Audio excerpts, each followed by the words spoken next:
Praise the lord. దేవుని నామంలో మీ అందరికీ వందనాలు. మీరందరూ బాగున్నారా?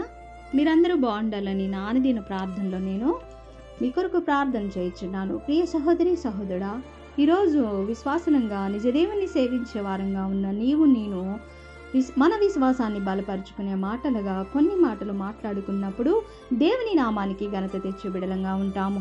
మరి ప్రియ సహోదరి సహోదరుడా, మనము కొన్ని వాక్యమును చూసుకొని మరి దేవుడు మన గురించి ఏం మాట్లాడుతున్నాడో విందాము. ఆదికాండము 6వ అధ్యాయము 5-6 వచనాలు చూసుకుందాము. నరుల చెడుతనము భూమి మీద గొప్పదనియు వారి హృదయము యొక్క తలంపులలోని ఊహ అంతయు ఎల్లప్పుడూ కేవలము చెడ్డదనియు యెహోవా చూసి తాను భూమి మీద నరులను చేసినందుకు యెహోవా సంతాపము నుండి తన హృదయములో నొచ్చుకొనెను. చూశారు కదా, మరి దేవుడు నరులను సృజించినందుకు మరి సంతాపము నుండి మరి తన హృదయంలో నొచ్చుకొనెనని మాట్లాడుతున్నాడు. మరి ఎందుకు మనలను సృజించినందుకు మరి సంతాపము నుండి తన హృదయము నొచ్చుకొనెనో ఒకసారి ఈ మాటలు చూసుకుందాము. ఈరోజు క్రైస్తవులుగా ఉన్న ప్రతి ఒక్కరూ ఎప్పటికప్పుడు వారి జీవితాలను పరిశీలించుకోవాలి. మన జీవితం ఏ రీతిగా ఉంది? క్రైస్తవ బిడ్డలంగా పిలువబడుతున్నాము, నిజదేవుని సేవిస్తున్నాము, అనుదినము ప్రార్థన చేయుచున్నాము, వాక్యము చదువుతున్నాము, ప్రతి వారము మందిరానికి వెళ్ళే బిడ్డలంగా ఉన్నాము, మరి దేవుని రక్త శరీరములు మరి భుజించే రీతిగా ఉన్నాము. మరి మన ప్రవర్తన ఏ రీతిగా ఉంది? దేవుడు ఎందుకు వాపోతున్నాడు? దేవుని హృదయం ఎందుకు నొచ్చుకొనెను అని ఒకసారి నీవు నేను ఈ క్షణమే ఈ సమయంలో మరి జ్ఞాపకం చేసుకొని పరిశీలించుకోవాలి. మన నడవడికి ఏ రీతిగా ఉంది? మన జీవిత పరిస్థితులు ఏ రీతిగా ఉంది? మరి దేవునికి వ్యతిరేకంగా ఏమైనా మనలో పాపములు ఉన్నాయా? మనం తెలిసి తెలియక ఏమైనా పొరపాటులు చేసామా ఒకసారి చూసుకోవాలా. మనలో అనేక మంది క్రైస్తవులుగా పిలువబడుతున్నారే తప్ప క్రీస్తుకు లోబడడం లేదు. క్రీస్తుకు నచ్చినట్టుగా మరి దేవునికి నచ్చినట్టుగా జీవితాలు లేవని మాట్లాడుతున్నాడు. మరి క్రీస్తుకి తమ జీవితాలపై అధికారం ఇవ్వడం లేదు, అధికారం ఇచ్చే బిడలంగా కూడా లేవని దేవుడు మాట్లాడుతున్నాడు. క్రీస్తుకు నచ్చినట్టుగా బ్రతుకుట లేదు, కానీ దేవుణ్ణి దుఃఖపరిచే విధంగా ఉన్నాము, దేవుణ్ణి గాయపరిచే విధంగా ఉన్నాము, ఆయనను బాధించే వారంగా బ్రతుకుచున్నాము. మరి ఇలా ఎంతకాలము దేవుణ్ణి బాధ పెడుతూ జీవిస్తాము? ఒకసారి జ్ఞాపకం చేసుకో ప్రియ సహోదరి సహోదరుడా. దేవుడు వాపోతున్నాడు. మరి దేవుడు నరులను సృజించినందుకు సంతాపము నొంది మరి ఎందుకు తన హృదయం నొచ్చుకొనెనో మరి ఈ మాటలు వింటున్నావు కదా. మనం ఏ రీతిగా ఉన్నామో, మరి దేవుణ్ణి దుఃఖపరిచే రీతిగా, గాయపరిచే రీతిగా, బాధించే రీతిగా మరి బ్రతుకుచున్నామా? దేవుని నామాన్ని దూషణ పాలు చేసే రీతిగా ఉన్నామా? ఒకసారి మన జీవితాలను, మన హృదయాలను పరీక్షించుకోవాలా. ఇది చదువుతున్న సహోదరి సహోదరుడా, నీవెలా జీవిస్తున్నావు? నీవు ఒకసారి జ్ఞాపకం చేసుకొని మాట తీరు ఎలా ఉందో మరి జ్ఞాపకం చేసుకోవాలా. నీ ప్రవర్తన ఏ రీతిగా ఉంది? నీ నడవడిక ఏ రీతిగా ఉంది? నీ తలంపులు ఎలా ఉన్నవి?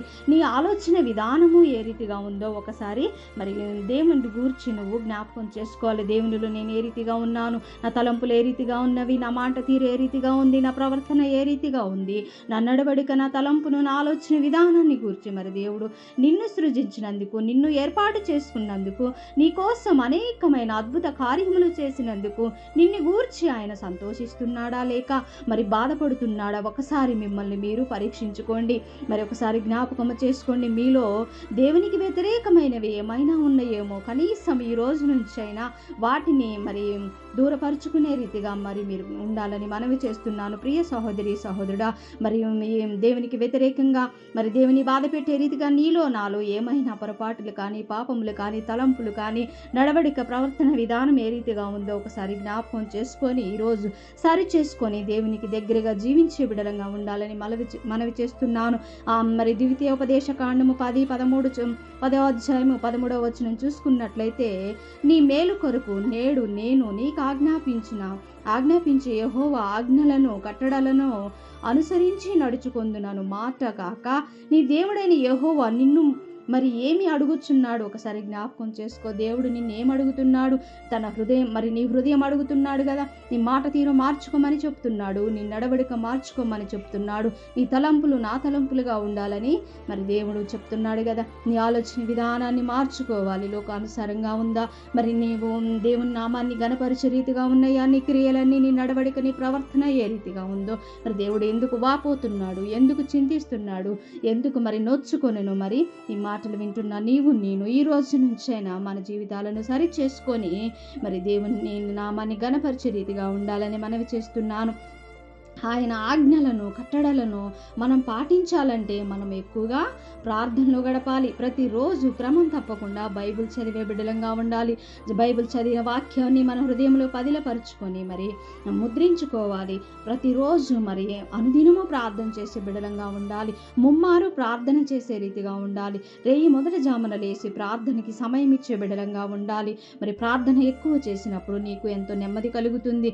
అనుదినము క్రమం తప్పకుండా వాక్యము చదివి ఆ వాక్యముని నీ హృదయంలో పదిలపరుచుకునే బిడ్డగా ఉండాలి. ప్రియ సహోదరి, సహోదరుడు, ప్రార్థన చేసేవాడు పాపము చేయలేడు, పాపము చేసేవాడు ప్రార్థన చేయలేడు కనుక నీవు ప్రార్థన ఎక్కువగా ఉన్నప్పుడు పాపానికి నీ హృదయంలో మరి స్థానం అనేది ఉండకుండా ఉంటుంది. సమయం దొరికినప్పుడల్లా నీకు ఎక్కడ సమయం దొరికినా, నువ్వు చేసే జాబ్లో కూడా కొంత సమయం దొరికినా, నీవు రిలాక్స్ అయ్యే టైంలో కూడా హృదయంతో దేవుణ్ణి స్తుతించినప్పుడు నీకు నెమ్మది కలుగుతుంది, నీకు సమాధానం కలుగుతుంది. మరి వ్యర్థమైన ముచ్చట్లు పెట్టకుండా, స్నేహితులకు ఫోన్లు చేయకుండా నీకున్న సమయంలో మరి నీకున్న విసులుబాటుని బట్టి ప్రార్థనకి సమయం ఇవ్వాల. నీకు వీలైతే వాక్యం చదువుకునే అవకాశం ఉన్నట్లయితే బైబిల్ తెరచి వాక్యమును చదువుకున్నప్పుడు దేవుడు నీతో మాట్లాడి నీకెంతో నెమ్మది ఇచ్చి ధైర్యపరిచి ముందుకు నడిపిస్తాడు. ప్రియ సహోదరి, సహోదరుడు, దేవుడు మనలను సృజించినందుకు మరి ఎందుకు సంతాపం నొందాలి?